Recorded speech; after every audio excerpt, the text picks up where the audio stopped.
À la une ce soir, les transporteurs étaient reçus par le président de la collectivité territoriale hier. Cette réunion de crise a-t-elle été bénéfique et quelles conclusions pouvons-nous tirer de ces échanges? Les réponses dans cette édition. Mieux connaître son environnement et maîtriser les langues voisines, voici le but des échanges Erasmus, une volonté affichée par le collège Paul Capel qui a inauguré aujourd'hui sa plaque et s'apprête à recevoir une classe tout droit venue de Belém. Banane pesée, pickles et diricolés étaient à l'honneur aujourd'hui à Kourou à l'occasion de la fête du drapeau haïtien. Organisée pour la première fois dans la ville spatiale par le consulat, nous avons assisté aux préparatifs de cette célébration unique. Voilà pour les titres, mesdames et messieurs, bonsoir et bienvenue sur ATV Guyane. Réunion de la dernière chance entre la CTG et les transporteurs hier qui avaient stationné leurs camions au rond-point Tablon le week-end dernier. Un an après les blocages, où en sont arrivées les négociations? Les reportages de Jonathan Lariot. Hier soir, l'heure était à la discussion pour les transporteurs guyanais. Près d'un an après les mouvements sociaux qui ont permis la signature de l'accord de Guyane, la commande publique n'a toujours pas de retour suffisant pour permettre la reprise de l'activité. Les transporteurs veulent plus de détails sur leurs possibilités de marché à l'avenir. Alors pour l'instant, le transporteur ne gagne pas sa vie parce que tout est à l'arrêt. Je n'ai pas connaissance d'un chantier de travaux publics qui est en marche en ce moment. Et vous voyez, même dans la présentation qu'il nous a faite, nous sommes des routiers. Or, dans toute la présentation qui a été faite, il y a 90% de bâtiments, mais très peu de terrassement. Et là, nous sommes inquiets parce qu'on avait l'impression qu'avec les accords de Guyane, que les choses auraient redémarré. Or, nous sommes vraiment dans l'incertitude. Après un vaste exposé sur les chantiers qui démarreront d'ici septembre 2018, une question subsiste pourtant. Quid de la part des transporteurs dans ceci? Difficile d'établir un pourcentage dont bénéficieraient les transporteurs sur les différents chantiers. On a fait un tableau pour bien leur expliquer le calendrier, les concours d'architecture, les appels d'offres. Et donc pour moi, au-delà de leurs craintes sur la commande publique, il fallait qu'il y ait ce débat en toute transparence. Ils m'ont demandé l'allotissement, nous le faisons. Ils m'ont demandé les clauses sociales d'insertion, nous le faisons. Maintenant, il y a des critères, les prix, la durée, la maintenance, ces choses-là, qui sont totalement réglementaires, qu'ils connaissent. Donc chacun devra y répondre et les meilleurs seront donc retenus. La collectivité territoriale de Guyane s'est engagée à tenir des réunions de travail avec les transporteurs. Celles-ci permettront de trouver les meilleurs moyens de redynamiser la filière. Le 22 mai, l'intégralité des organisations syndicales de la fonction publique appelle à la grève afin de dénoncer le projet de réforme de leur statut et la baisse de leur pouvoir d'achat. En Guyane aussi, la mobilisation s'organise. Les détails recueillis au micro de Pierre Tréfou. Alors l'intersyndicale pour le 22 mai, elle se situe dans la continuité de l'intersyndicale qui s'était déjà organisée le 22 mars, qui s'est jouée au niveau national, tout d'abord sur une union de 6 centrales syndicales, et cette fois-ci c'est tous les syndicats de la fonction publique qui appellent à une grève unitaire pour le 22 mai pour la défense des services publics. Alors, en Guyane, nous sommes tous unis pour effectivement la défense du service public, puisque ce que nous réclamons, ce n'est pas seulement le maintien, mais c'est le développement du service public, avec des chantiers prioritaires, bien sûr, sur la santé, sur l'éducation, sur les infrastructures, sur l'accès à l'eau, sur l'accès à l'électricité, ainsi que sur les transports.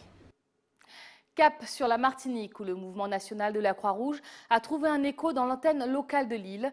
Une dizaine de salariés étaient mobilisés devant le siège du Lamentin afin de dénoncer les mauvaises conditions de travail. Alizé Lutran et Guy Raphaël René étaient parmi eux. Patrick est salarié de la Croix-Rouge depuis 10 ans. Éducateur spécialisé, il travaille au centre de prévention des addictions. Il est à mi-temps. Malgré cela, il doit assurer plusieurs missions à la fois. C'est de l'accueil inconditionnel, donc c'est très fluctuant. Ça peut varier, on peut recevoir beaucoup de personnes. Il y a des jours où effectivement on a une activité qui est très intense. L'activité est prévue pour un éducateur à temps plein, pour pouvoir assurer l'accueil, le suivi et assurer toutes les tâches. Parce qu'il ne s'agit pas uniquement de faire de l'accueil, il y a aussi le suivi des personnes, les entretiens dans le cadre de toute la démarche motivationnelle d'accompagnement, sur les démarches sociales. Il y a des recrutements en cours, mais des recrutements qui effectivement prennent du temps. Mais malheureusement, la mission n'attend pas, quoi. Comme Patrick, ceux qui travaillent pour la Croix-Rouge sont majoritairement des professionnels de santé, infirmiers, médecins, psychologues, assistantes sociales. Chez nous, il existe une dizaine de structures d'accueil. Les 80 salariés et les 150 bénévoles sont répartis entre la Martinique, la Guadeloupe, Saint-Martin et Saint-Barth. Mais aujourd'hui, ils pointent du doigt une certaine précarité. Il y a des aides-soignants qui sont bloqués depuis des années sous leur salaire. Et on demande d'augmenter leur salaire. Et c'est ça qui bloque. On a demandé à la direction de clarifier la position de pouvoir de chaque chef de service et de la direction. Ça permettra de voir plus clair de l'organisation du travail. Nous avons demandé justement à une audience au directeur territorial sur ces points-là. Et échangeons pour que nos revendications soient remontées en face. En attendant de nouvelles discussions avec leur direction, les salariés ont repris leur poste.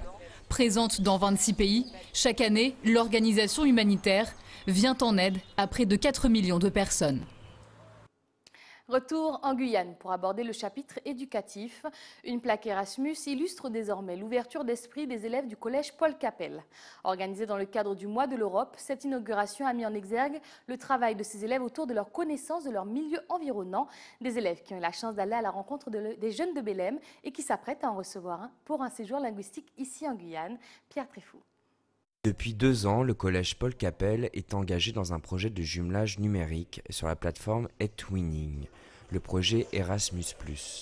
Dans le cadre du mois de l'Europe, le collège a inauguré la plaque Erasmus+.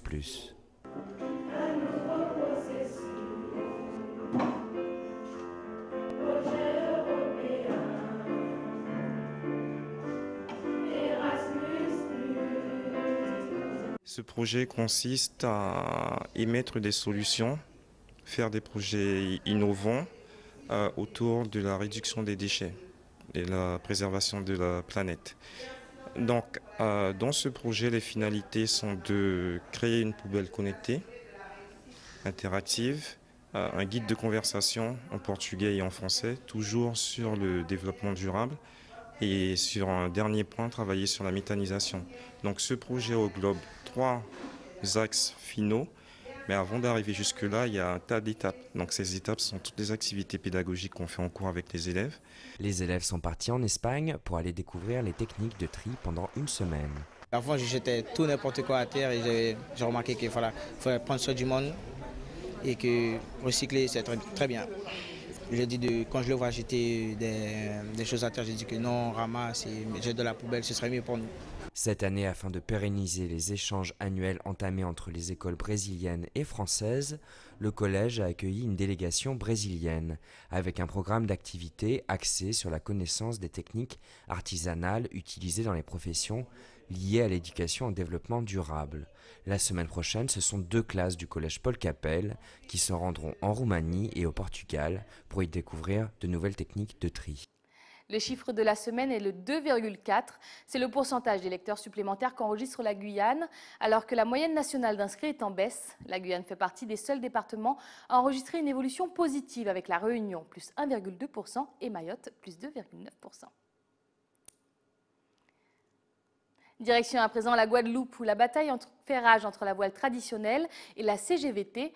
La nouvelle entité a organisé une conférence de presse afin de revendiquer sa légitimité. Yvan Lemar lui a accordé toute son attention. Le monde de la voile traditionnelle guadeloupéenne est désormais divisé en 2. Une guerre oppose le comité de Georges Sotalican à une nouvelle entité reconnue par la Fédération française de voile, la classe de voile traditionnelle de Guadeloupe. Il y a la fédération, il y a la ligue, il y a la classe et après il y a les clubs. La classe en elle est missionnée pour harmoniser un calendrier sur la structure qu'est la voile traditionnelle, de faire aussi en sorte qu'il y ait un cahier des charges cohérent, de faire en sorte aussi de faire de la publicité régionale et tout aussi qui concerne la jauge par rapport à cette structure lui revient aussi de droit.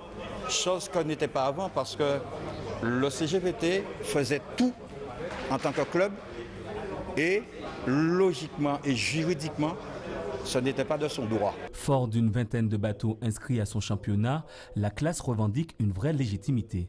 De l'arrivée de la classe, l'entité qui est le CGVT aurait dû retrouver sa vraie place, qui était sa place de club. De faire comme Qatar Caraïbes, ou la NASA qui ont accepté de signer le cahier des charges de la classe pour pouvoir organiser des manifestations de voile traditionnel sur le territoire. Si on n'a pas signé ce cahier des charges-là, on ne peut pas organiser une compétition officielle de voile traditionnel sur le territoire. Pour clarifier la situation, la classe a entrepris des démarches à plusieurs niveaux. Il nous devait à cœur de dire la vérité au peuple guadeloupéen. Maintenant, on ira sur la voie juridique. Ça, ce n'est pas un souci. Là, maintenant, on va faire une réunion avec la Ligue guadeloupéenne de voile pour lui demander de prendre ses responsabilités sérieusement. On lui donnera un délai pour prendre ses responsabilités. Si à partir de ce délai-là, qu'il n'a pas pris ses responsabilités, il y a les trois entités. Il y aura la classe, il y aura Cataraïbe et la NASA. On partira s'il le faut en métropole, on ira rencontrer le président de la Fédération française de voile et on va demander au président de la Fédération de voile de prendre ses responsabilités et que tout soit clair. Un arbitrage de la Fédération française de voile sera demandé et une décision administrative et juridique pourrait être rendue d'ici décembre. En attendant, sous l'autorité de la classe, un traditour de voile traditionnel est prévu du 7 au 14 juillet prochain. Myrto Dubois, leader du groupe Cassia la Terre, s'en est allé jouer pour les étoiles. Son groupe ne l'a pas oublié et a décidé de lui rendre hommage durant ce week-end de Pentecôte. Quel sera le programme de ces 2 jours de festivités? Jonathan Larieux a posé la question à Stéphane Sainte-Foy. Cela fait 3 ans que notre regretté Myrto Dubois est décédé et on n'avait toujours rien fait en sa mémoire. C'est la raison pour laquelle, pour ce week-end de Pentecôte, nous allons faire le mémorial Myrto Dubois. Ça veut dire un plateau sportif et un plateau culturel. Alors le plateau sportif, on co-organise aussi avec l'association Casanova, une des associations de Myrto Dubois, c'est eux qui s'occupent de la partie sportive et nous, Cassia la Terre, la partie culturelle, plateau artistique local surtout, orchestre, groupe de danse avec des chanteurs aussi, on va faire la fête au fait sur le site de la CTG, on va essayer de mettre en valeur ce beau site avec les différents terrains qu'il y a autour. Myrto Dubois, c'est quelqu'un qui a œuvré beaucoup pour l'ex-conseil régional et maintenant la CTG. C'est la raison pour laquelle c'était son lieu de travail. C'est là aussi qu'il faudrait, pour la symbolique, on a décidé de faire cette manifestation-là ici. C'est vrai qu'il aimait dire aussi... Frangin, vous savez, à mon qui besoin. Alors c'est lui qui se déplaçait pour avoir ce qu'il voulait. Et aussi, des fois aussi, en période d'élection, il allait nous chercher, les jeunes des cités Rénovation, du village chinois et tout, pour aller voter. Voilà, il nous disait, vous n'avez pas encore été voté, venez. On était au moins à 5-6 dans la voiture et puis on partait avec Myrto pour aller voter. Ça, ouais, ça c'est comme si c'était hier. Ça. Surtout que Myrto, c'est quelqu'un qui a le cœur sur la main. Bon, il ne faut pas voir par rapport à sa carrure, la carrure qu'il avait avec quelqu'un d'impressionnant, mais pas du tout. Très gentil, tout ce qu'on avait besoin. Déjà pour l'association Cassia la Terre, on voit déjà ce qu'il a fait.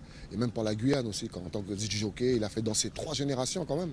C'est la raison pour laquelle nous sommes obligés, ou vraiment obligés, de marquer sa mémoire. La 14e édition de la Nuit européenne des musées, c'est demain. En Guyane aussi, on célèbre cette fête qui permet de jeter un regard neuf sur nos œuvres et nos lieux artistiques. De Saint-Laurent à Cayenne ou de Kourou à Regina, de nombreux musées seront ouverts à partir de 16h. Nous avons été au musée de l'espace pour découvrir le programme proposé demain. Au menu, un voyage dans les étoiles et puis un puits de connaissances que nous présente Simon Nicolo au micro de Gaël Oassim. Dans le cadre de la Nuit européenne des musées, le musée de l'espace ouvre ses portes à tout le monde de 15h à 21h et de manière gratuite. On propose 3 animations au public. Les animations classiques du musée, c'est-à-dire la découverte pour les enfants de notre scénographie, donc des expositions qu'on appelle le rallye musée. Ensuite, les séances de planétarium pour découvrir le ciel de Guyane et les constellations visibles le soir même. Et enfin, le musée de l'espace s'est mis en partenariat avec l'association Zoukouyanyan pour proposer des contes sur la thématique évidemment du ciel, des étoiles et toutes les interrogations que ça pose depuis l'aube de l'humanité. On vous attend tous au musée de l'espace à partir de 15h.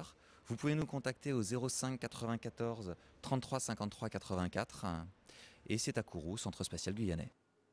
De bonnes odeurs se sont échappées de la médiathèque de Kourou aujourd'hui et pour cause. Bananes pesées, djan-djan, légumes pays ont été servis afin de faire honneur à la gastronomie haïtienne et au drapeau haïtien qui fête aujourd'hui ses 215 ans. Gaël Oassim s'est laissé guider par ses effluves alléchantes. Le 18 mai 1804, la première République noire entrait dans l'histoire en hissant son drapeau. 214 ans plus tard, la diaspora célèbre cette preuve d'indépendance gagnée dans la douleur en mettant en valeur ses mets les plus emblématiques. À la fête de drapeau haïtien, parce que comme c'est haïtien nous, bon, aujourd'hui le 18 mai, c'est un grand jour pour haïtien. Ça nous tellement content, les moyens fêter fête de drapeau. Aujourd'hui, nous fait fricasser des poulets, nous faisons bœuf aux légumes, nous faisons légumes haïtiens, nous faisons lalo, nous faisons du riz blanc, nous faisons du riz collé à dion, nous faisons du riz collé simple, nous faisons fricassé cabrit, nous faisons ragoût de bœuf, nous faisons lalo, nous faisons pickles, nous faisons banane pesée. En Guyane, c'est le consul d'Haïti qui organise ces festivités chaque année. Et c'est à Kourou, qui a dédié cette année 2018 à Haïti, que les célébrations prennent place en ce jour. C'est la fête du drapeau d'Haïti. 1804, que Haïti a été trouvé ses indépendances de la France, et symboliquement le bleu et rouge symbolique le drapeau d'Haïti, le tricolore d'Haïti. Et chaque année, le consulat a organisé en quelque sorte soit culture, gastronomie et autres. Cette année, si vous voyez, il y a une diversité entre la culture, les peintres et la gastronomie pour faire une diversité. Essayez de trouver dans cette fête l'union, beaucoup plus de dynamique et puis un peu de respect mutuel. Respect mutuel envers les autres Haïtiens, Haïtiennes, envers les autres communautés, essayer de travailler pour l'avancement et l'épanouissement de la Guyane tout entière. Avec une centaine de convives attendus autour des tables, nul doute que la fête du drapeau devrait être goûteuse cette année. Les titres ? C'est la fin de ce journal, mais avant de le refermer, rappel des principaux titres de ce 18 mai. Les transporteurs étaient reçus par le président de la collectivité territoriale hier soir. Cette réunion de crise a-t-elle été bénéfique et quelles conclusions pouvons-nous tirer de ces échanges? Les réponses ont été dévoilées dans cette édition. Mieux connaître son environnement et maîtriser les langues voisines. Voici le but des échanges Erasmus, une volonté affichée par le collège Paul Capel qui a inauguré sa plaque Erasmus et s'apprête à recevoir une classe de Bélène. Banane pesée, pickles et diripois étaient à l'honneur aujourd'hui à Kourou à l'occasion de la fête du drapeau haïtien. Organisée pour la première fois dans la ville spatiale par le consulat, nous avons assisté aux préparatifs de cette célébration unique. C'était le journal de la rédaction. Merci de nous avoir choisis. Tout de suite, l'édition nationale de BFM TV. Je vous souhaite de passer un excellent week-end avec les programmes d'ATV Guyane. À lundi.